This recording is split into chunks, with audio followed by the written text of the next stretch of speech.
What's up YouTube, Dale here from Zephyr, and today I am bringing you another Blue Eyes combination. Today is the turn of Blue Eyes Allure. So a friend was able to hook me up with an entire Allure core for like £1. It only consists of like some supers and rares from Maze of the Master, and I thought it was a really kind of fun hybrid that works quite nicely. There's lots of different synergies throughout the deck that you'll see as I take you through the profile. I'm going to show you a demo side deck, and I'll also show you a combo at the end of the video so you can see how it works and the type of end fields that this deck is looking to produce. So with all of that out of the way, please smash that like button, hit that notification bell, and subscribe so you miss out on any more upcoming content. Diving headfirst into the Blue Eyes lineup, this is all very, very simple. So 2 Blue Eyes White Dragon and then a Jet Dragon. Now this is completely optional, it's up to you. I do like the option of having Jet Dragon in here. I just feel that it gives you another layer of protection. Sometimes it can perform another layer of interruption that if your opponent forgets about or doesn't respect, it can catch them off guard. Then, of course, triple Sage with Eyes of Blue, followed up by triple Maiden of White. Now, you can play Priestess in here, you can play Master if you want to. The issue with that is you kind of want your Allure Queen level 3 to be your first starter, which is why you can't really afford for your Kaiser Seahorse to be your starter, and you don't really want your Blue Eyes Master to be your additional summon, unless you're going to be discarding a Sage through to the graveyard through your Allure Queen plays. It's kind of one of them ones where you really do want to focus on getting to Sage as soon as you possibly can, and then trying to get to Maiden as well if you're fearful of draw. Of course, pretty standard on this one as well. Triple Wishes of Eyes of Blue, 1 Raw, 1 Mausoleum, 1 True Light, 1 Majesty, and then of course the 1 Ultimate Fusion. Now in this particular version we are on a 42 card deck. We do have the option to make Master Magia if you want to. If you don't have access to Master Magia, you can of course swap it out for something like an SP Little Knight. But like I said at the start of the video, the idea behind this is you're going to be able to set up a load of redundancies. You've got Allure Queen cards that have the ability to discard a card or send a spell or trap you control to bring back as many Allure Queens as possible. And what you're trying to do is you're trying to play through your opponent's interactions, not directly stopping them, because unfortunately the only way you have to negate something like a Nibiru is if you get early doors access to your Master Magia, and to do something like that you still need to go through Wishes in order to get the Blue Eyes Ultimate Dragon, and the only other thing you could really add to the deck to give you another layer of redundancy is playing something like the Dear Servant, which honestly I don't think is necessary in this particular version, but you could if you wanted to. The other kind of bricks that we do play to facilitate the Ultimate Fusion is the Gateway to Chaos and the Blackluster Soldier Legendary Swordsman. The reason we're going down this way is this deck has 3 field spells. It has the Allure Queen field spell, the Gateway to Chaos, and of course the Mausoleum. The idea is that because you have such easy access to your Ancient Fairy Dragon, you can then turn your Mausoleum into either Gateway to facilitate your your Magia, or of course you can turn it into the Allure Palace to then facilitate your Allure Queen plays. Ancient Fairy Dragon is going to play a very pivotal part, and it's another way that you can set up a negation, because what you're going to threaten with your Ancient Fairy Dragon is the option of Crystal Wing, and it's at that point that your opponent might go, right, now's the time to Nibiru you. If you play it correctly, you put them in that position that if they do Nibiru you, you still have the ability to follow up with a Magia, or you have the ability to follow up with your Allure Queen plays, and it really does still give you an option to end your field, and at the very minimum, lock your opponent out of the extra deck. The other brick that we do play in the main deck is the Dragon Buster Destruction Sword. You can cut this from the main deck and put it into the side deck if you want to. I'll show you in the combo at the end of the video how this one works, but in basic, simple kind of scenarios, your idea is to end the field with a Golden Allure Queen, which means all of your Allure Queens have the effect as a quick effect, and then that's when your Chaos Allure Queen is going to come into play. Now you should all know what the Blue Eyes cards do, but I'm going to talk you through the Chaos or the Allure Queens in general, so you have more of an understanding as to where they synergize and where they work. So the Chaos Allure Queen is the one card that didn't come in Maze of the Master, with this come in Rage of the Duelist, Rage of the Abyss, so you should be able to pick this up very, very easy at like 1p in a common box anywhere. So you get to discard one other light or dark monster to special on this card from the hand. You can target one monster in either graveyard, equip it to this card as an equip spell, and if you do, this card's name becomes the equipped monster's name until the end phase. Then if you equipped a light or dark monster by this card effect, you get to special summon a dark Allure Queen monster from your deck or graveyard. You can only use the effect once per turn. Now the benefit of something like this is sometimes, more times than not, or what you're going to be looking for, is when you equip this with an Allure Queen from the graveyard, that will then set it up to be Allure Queen level 3, level 5 or level 7. More so being your level 5 or level 3, because then when you equipped it with a level 5 or a level 3, you can then, when you special summon out the 5 or the 7 from the deck, they get the additional effects because they have been special summoned via the Allure Queen level X, Y or Z.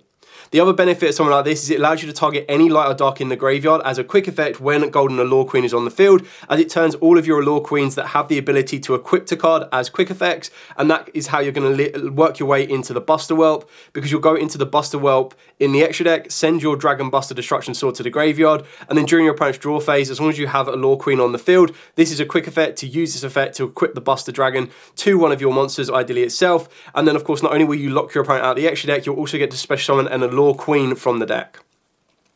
The main Allure Queen starter will be your level 3, so once per turn you get to target a level 3 or lower monster your opponent controls, equip that target to this card as an equip spell, maximum 1. If this card would be destroyed by battle, destroy that equipped monster instead. During your standby, you get to send this card equipped with a monster by this card effect to the graveyard to special summon an Allure Queen level 5.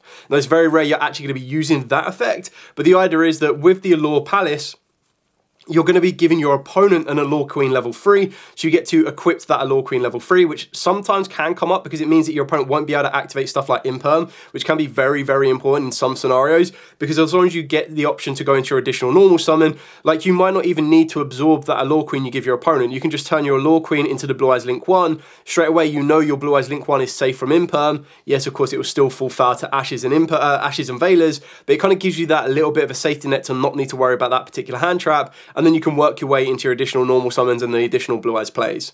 That's just a very niche option that you can work with, but the idea is that you're going to go Allure Queen level 3, you're going to equip it, and then that's when of course your other Allure Queens kind of come into play. Keep in mind that this becomes a quick effect if you have Golden Allure Queen, which can be very, very useful if you do special summon this one from the deck, because if your opponent is going to be summoning level 3 or lower monsters and they need it to link off, so like Sage, Maiden, anything like that, you go, okay, cool, Allure Queen and steal it, and then straight away it means that they've lost that normal summon monster in order to work its way up into the link play.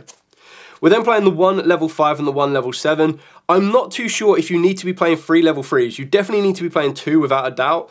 I'm still testing it out at 3 because you don't mind actually hard opening it up. The 5 and the 7, obviously you don't want to be seeing, but they are ones that you'll special summon from the deck or send from the deck to the grave or discard or search or do what you need to when you need them. So level 5 is if you control this card that was special by the effect of Allure Queen level 3, you get to target a level 5 or lower monster your opponent controls and equip that target to this as an equip spell.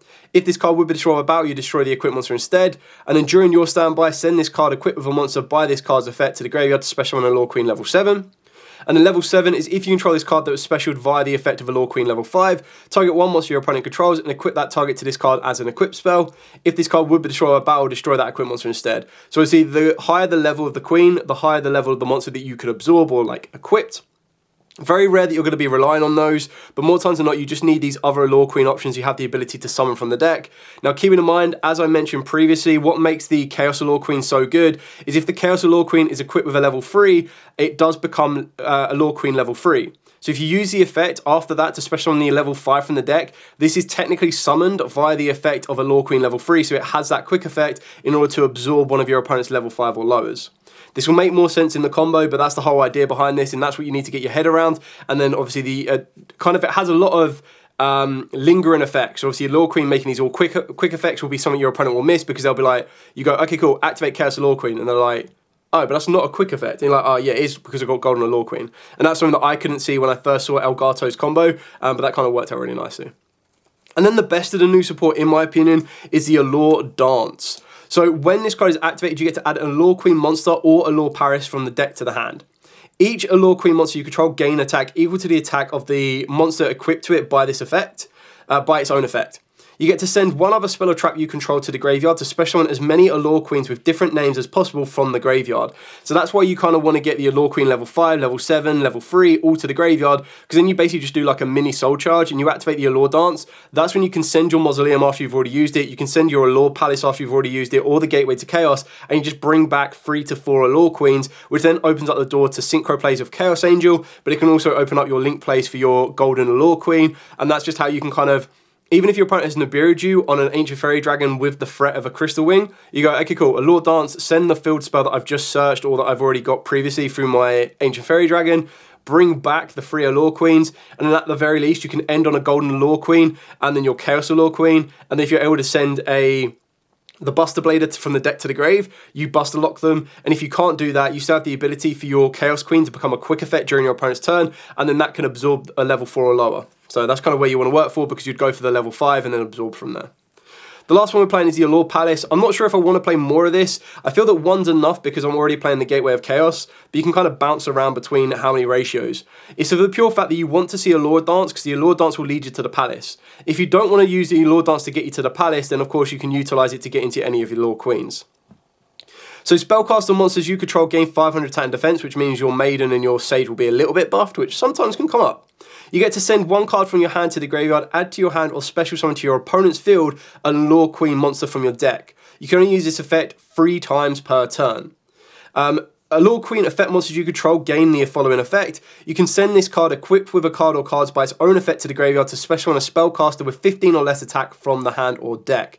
Now obviously that will get you direct access to the Sage, but Sage will only trigger on normal summon. So it's just another one of them ones where it's like, right, okay, well, they've kind of stopped me searching my Sage, or I haven't been able to search out Sage, so I'm just going to use Allure Palace to get me to the Sage, and that's how you can turn like a level 5 Allure Queen or a level 7 Chaos Allure Queen into a Sage or a Maiden. And the best way about that is if you turn it into a Maiden, you go, cool, Maiden, get me True Light. So then for the hand traps, we've got triple Ash Blossom, triple Imperm, double Ghost Ogre, and it should be 2 Veiler. Yep, there we go. 2 Effect Veiler. Now, the one big issue that I kind of have with this deck, and you'll see it in the combo, is if you're going first, you burn through a lot of your resource. So sometimes what that means is you are sacrificing your hand traps in order to get your perfect end field. So in that scenario, what you'll probably want to be looking at a little bit more than these particular hand traps, less so Imperm. I think Imperm's the best balance for it, but you might want to be looking at a more aggressive Ghost second option or like a blind second option. So you could play stuff like Ultimate Slayer, Metaltronus, Book of Eclipse, cards like that you don't mind sacrificing or don't mind discarding, because it's one of the ones that if you're going first, you don't really want to be discarding your hand traps. It kind of gives you that little inner fight where you're like, I don't want to get rid of that. If I get rid of that, this could be the one that stops my opponent. Like, you're going to make that sacrifice. You want to end your field on a Magia where possible, but at the base minimum, you want to end on a Spirit Dragon, plus the ability of working your way into maybe a Crystal Wing, but at the very least, a Chaos Allure Queen that's then going to be able to set you up with the ability to go with a Buster Lock that can really cause your opponent a huge amount of issues. So that's it for the entire main deck list. Now what I'm going to do is I'm going to show you the extra deck, then I'll show you the demo side deck so you have an idea of where the cards you want to be subbing in and out for, and then I'll also show you a combo at the end. So for the extra deck, we do play the 1 Golden Allure Queen. So this one requires 3 spellcasters, so there's no real restriction on being able to use like a Maiden or using a Sage or anything like that. If this card is linked owned, you get to special an Allure Queen monster from the deck or grave, and if you do, this card gains 1500 attack until the end of the next turn, so it becomes a 4k mini-boss monster. You can activate the effects of your monsters with Allure Queen in their original name that equipped monsters to themselves as a quick effect. Once per turn, when your opponent activates a card or effect, you get a quick effect to destroy 1 card on the field. Also, Allure Queen monsters you control cannot be destroyed by card effects this turn. So you would like it to have been like a negate, like destroy 1 of your cards and then negate. Unfortunately, that is not the case. Probably would have made it a little bit too broken or a little bit too unfair, but it's still a really kind of cool card. It is one of the core pieces, so if you do stop this, of course, that's when your Allure Queens start to falter a little bit, but that's where the Blue Eyes can kind of lean back into it. Then, of course, you've got the 1 Hieratic Seals, we've got the 1 Protector Whelp. So the idea is this, is you literally just link into this, you send the Buster Whelp or the Destruction Sword from deck to the grave and you're set up ready to go. The benefit is that it is a dragon, so you can use this plus a Blue Eyes to get you into Seals, which can be quite useful, as you want to try and make sure that your Allure Queen doesn't end up in the extra monster zone. Sometimes it might, and if it does, that means your Seals isn't going to be as effective, so you'd kind of play around with your space in that way. Then, of course, 2 Spirit, pretty standard on that one. 1 Tyrant, 1 Blue Eyes Ultimate, and then of course the 1 Dragon Master Magia. Obviously, we're going out of our way to make the Dragon Master Magia, so if you wanted to, what I would sub this out for is you take out the Blue Eyes Ultimate and you'll go for your Tyrant Dragon, wherever it may be. Probably put it to one side. Yep, there you go. So you'd swap out your Blue Eyes Ultimate for the Tyrant Dragon, and then you'd swap out your Master Magia for something like a Liner if you want to. But it can also be like an SP Little Knight, it can be a Moonlight, or of course it could be an Azure Eyes. It really is entirely up to you. You do have the option to open up Synchro level 10s, Synchro level 12s in this one, so if you wanted to go down the Crimson Dragon route, you could do. Then for the Synchros, we do play the 1 Chaos Angel and the 1 Crystal Wing, and then we do play the 2 Blue Eye Spirit Dragons, and off the back of the Blue Eye Spirit Dragons, the targets you're going to want to summon out will be your Ancient Fairy Dragon going first, your Light Storm Dragon to destroy during your opponent's turn, and then of course your Ultimate Spirit Dragon for that negate, or if you're trying to protect from being bestialed. So I had to explain this previously, which is absolutely fine, but the way that your Blue Eyes Ultimate Spirit Dragon protects you from being bestialed is this card, when it hits the field, is a continuous effect that your cards cannot be banished from your graveyard. So how this works is if you have Blue Eyes Spirit Dragon on the field, and you want to activate something like Ultimate Fusion, and your opponent chains a Bestial in order to banish like your Ultimate Dragon or your Chaos, any of your Chaos monsters. Obviously in this one it doesn't matter because it's an Earth monster.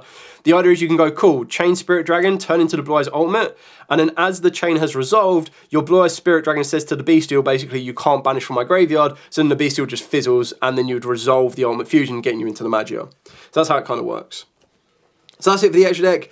Now to move it on to the side decks, you have a bit of an idea. Obviously Malice Hate, Lancia, I think like post Alliance Insight, which will be literally, I think Sneak Peek will be the weekend after this profile comes out, so you have a bit of an idea. So definitely make sure you have access to Malice Hate.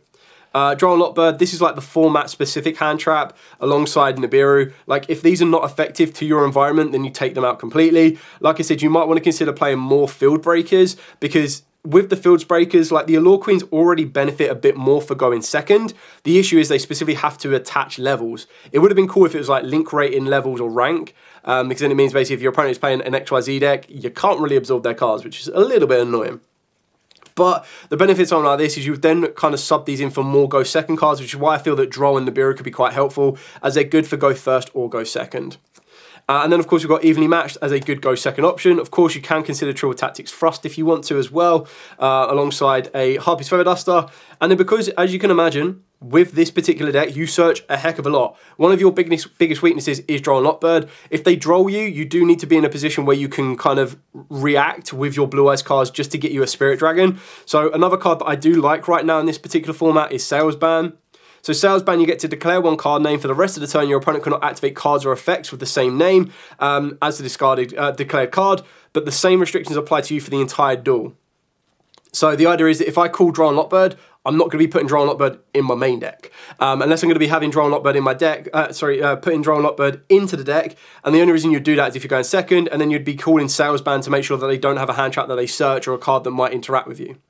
Another flip side of the Salesman as well that you can consider is you can call Fluros, you can call any of the Chummies, and that's another one as well, is if you have access to the Mole Chummies, that's probably where you might main deck a Fluros in space of something like the Ogres or the Veilers, because that's a card you don't really care about discarding going first. You're like, okay, cool, I went first, let's discard it, but if you go second and you see it, it gives you a benefit to draw more cards, draw more hand advantage, so that discard kind of cost of your Allure Queens is kind of mitigated. So if you have access to Fluros right now, definitely put that in the deck. That's where the space of like Veilers and Ogres, maybe even Ashes would come into play. You can then side deck in Perulias or Meowises, depending on where your environment is. I think Meowis is probably going to be a better one for this format coming up, just because I feel that Malice is going to take such a big step up, especially with the ban list on the Ryziels. The Malice themselves kind of come into their own, and they're kind of like, we are now ready to semi-dominate. We will hopefully see that after Alliance Insight. Well, hopefully we don't see it, but I expect we'll see it post-Alliance Insight, so you have a bit more of an idea. So that's it for the entire main deck, side deck, extra deck, you name it. Now the only thing missing to give you a full, complete breakdown on this deck is how does it function. So now what I'm going to do is I'm going to show you basically a demo test hand, because it does need randomized discards to get it going and get it wherever it needs to go, and then kind of go from there. So what I'm going to do is I'm going to zoom out, reset the board state, and then we're going to show you that all important combo. So I'll be back in a second. So you're going to need to stick with me on this one. Of course, it's not the most resilient combo in the entire world, but it is one that this deck can do, and it's one of the ones that if you do resolve it and you go full gas, I almost guarantee your opponent will not be able to break the field. So it starts off with Wishes or Sage plus Allure Dance. So you're going to start off with the Allure Queen side of this combo, and then we'll go into the Wishes side. So you're going to activate your Allure Dance. This one, when it's activated, you get to add Allure Queen monster or Allure Palace. If you already open up the Palace, you just search out an Allure Queen monster. It's absolutely fine. So we're going to activate the Palace and just putting it up here so it's center of everything, so you see exactly the way this works. So this one gives you the ability up to 3 times per turn to discard a card to search out or special summon to your opponent's field an Allure Queen monster. So the first thing you're going to want to do is you're going to discard your first random card and you're going to give your opponent Allure Queen level 3. Then you're going to use the effect of Allure Palace again, discarding another card. This time you're going to want to grab the Allure Queen level 7. For the final time, activate Allure Palace, discarding the Allure Queen 7 to grab you your Allure Queen level 3. Your first normal summon will be Allure Queen level 3. You'll then be able to use the effect to target the Allure Queen level 3 you've given to your opponent and equipped it to it as a monster. Then what you'll be able to do is you're going to be able to use the Allure Queen Palace's additional effect that grants it to its Allure Queens equipped with an Allure Queen monster to send them to the graveyard and then summon an Allure Queen from the deck. So the one you're going to want to do is your Allure Queen Chaos, or your Chaos Allure Queen. On the summon, the effect of this card will let you target a light or dark in either graveyard. So you're going to want to target the Allure Queen level 3, equip it to itself, and in turn you'll then be able to special summon out an Allure Queen from the deck, being Allure Queen level 5. So now you've got all of your Allure Queens in rotation. You're then going to link off both your Chaos Allure Queen and your Allure Queen level 5 to get into your Protection Whelp of Destruction Sword. Use Protection Whelp's effect to send the Dragon Buster Destruction Sword from deck to the grave, and now you've pretty much set up that route of play. Then going to use Allure Dance to send a spell or trap, another spell or trap you can try to the graveyard. So you're going to send your Allure Palace, and this will then let you bring back as many Allure Queens with different names from the grave as possible. So you've got your level 5, you've got your Chaos, your level 3, your Chaos, your level 5, and of course the level 7 that you searched out within your play. The one card you want to keep on the field will be your Allure Queen level 3, as that is your bridge into your Blue Eyes. So you're going to take 7, 5, and Chaos. You're going to put all 3 of those together and get you into the Golden Allure Queen. This in turn will then allow you to use the effect that if it is special summon or link summon to be specific, you special summon an Allure Queen monster from the deck or graveyard. So you're going to want to make sure you get access to your Chaos Allure Queen, as this is what's going to enable the Buster Lock during your opponent's turn. Then what you're going to do here is you're going to link your Allure Queen level 3 off into your Spirit with Eyes of Blue. Spirit with Eyes of Blue's effect is going to grab you the Mausoleum. You then activate the Mausoleum, giving you that additional normal summon for a level 1 Light Tuner. So it's at this point, if you've hard opened up the Sage, you go from there. If you haven't hard opened up the Sage, you go for Wishes. So you're going to activate the Wishes, you're going to discard that final random card. This will then grab you your Sage of Eyes of Blue and your Ultimate Fusion.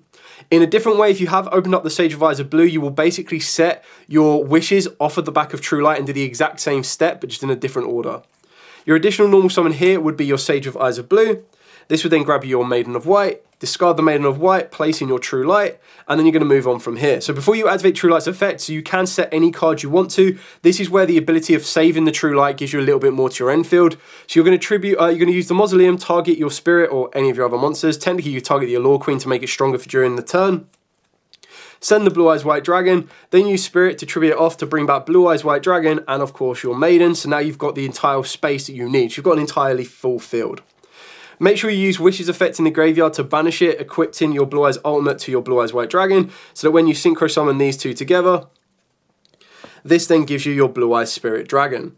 Now this is specifically because we want to make Master Magia. Like I said, this is our everything we have end field. So you're going to have the quick effect of Allure Queen to Buster Lock your opponent. You can add a Hieratic Seals to the end field, and you're going to add a Crystal Wing and a Master Magia. So like your opponent is not breaking this field.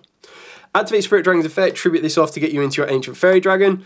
Ancient Fairy Dragon's effect, destroy the Mausoleum of White, gaining you 1,000 life points and grabbing you the Gateway of Chaos.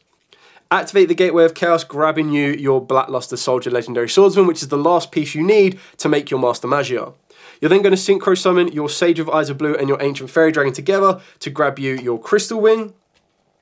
And now what you can do to kind of finish it off, if you need to, is because we haven't used True Light, you can either bring back Blue Eyes White Dragon, or you can set the Raw. So either or. And this is what I'm saying, is if you go down the True Light route, nothing really changes. So if you go through True Light to set the Wishes first, because you hard open up the Sage, you get the exact same outcome. You just don't get this additional bit of play, which will basically just be True Light, bringing back a Blue Eyes, and then you use Blue Eyes plus Whelp to get you into Hieratic Seals. This is all overkill. You don't need to get to the Hieratic Seal. That's not changing anything here. But now you'll activate Ultimate Fusion, put back the Blackluster Soldier, put back the Blue Eyes Ultimate, and then give you your Dragon Master Magia. So as this currently stands, you've got a Allure Queen, which makes the Chaos Allure Queen a quick effect. So as we move into our opponent's turn, during the draw phase, use the Chaos Allure Queen's effect. This will then equip the Buster Whelp from the graveyard. And because you equipped this with a Light or Dark, you get to special summon an Allure Queen from the deck. The one that I would advise you going for would be your Allure Queen level 3, as that is the only one that will have its effect intact. Because unless you equip the Chaos Allure Queen with the Allure Queen level 3, you're not going to be able to get level 5. So basically what this means is if your opponent normal or special is any level 3 or lower monster, you're going to absorb it straight away with the Allure Queen. You've got your Monster Negate off the back of the Crystal Wing. You've got your Spell, Trap, and Monster Negate off of the back of the Magia. The only thing you don't have by having the Hieratic Seals is when you tribute it off, you've got no cards to, no spaces to put anything here, and you don't have the Revival of the True Light. But like I said, this is your opponent does not break this. They can't access the extra deck currently. They would need to open up Dark Rule and no more. And if they do that, you might want to be a little bit smart and then hold back the Chaos Allure Queen. But even if they do Dark Rule of you no more, your Dragon Buster Destruction Sword is still going to be in effect. So they still can't access the extra deck, and then they need to break this field here. Yes, of course, they could just kill the Chaos Allure Queen if they can get a monster that is stronger than 1500, so that's something you do need to be aware of. But it is just kind of one of the ones where it's like, okay, cool, well, you're no longer accessing the extra deck. I've gained 1,000 life points. I contribute to return. I can also negate a monster spell or trap. I can negate a monster here. And then, of course, I've got the Allure Queen that if you activate an effect, I can then destroy one card on the field. So it works out incredibly well. It is everything. That did take the entire hand to get there. It doesn't take the entire hand if you don't get Master Magia.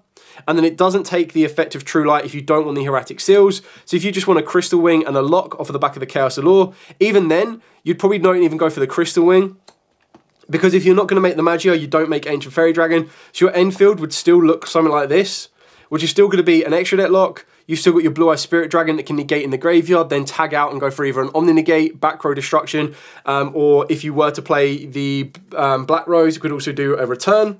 You've got a destruction effect of the Queen of Allure, and you've got the absorb off the Allure Queen, and then of course you've got True Light to still revive. So still have loads more to play around with, loads of different options. You'd still even have the Buster Whelp in the top left as well. So you've got so much more you could do. It works out incredibly well. It is just one of the ones where it kind of feels like Pendulums, where you put everything you have onto the field. The only core piece that we needed to make that combo work was the Allure Dance, but then you have a 1 of 6 being either Wishes or Sage. Technically, you could also get access to Maiden as well. And then you also do need to kind of consider that if you were to adapt this list a little bit more, you could probably hold back a few more resources as well. Like the normal Allure Queen combo, it's just Allure Dance plus 2 discards. And that kind of lets you work it from there.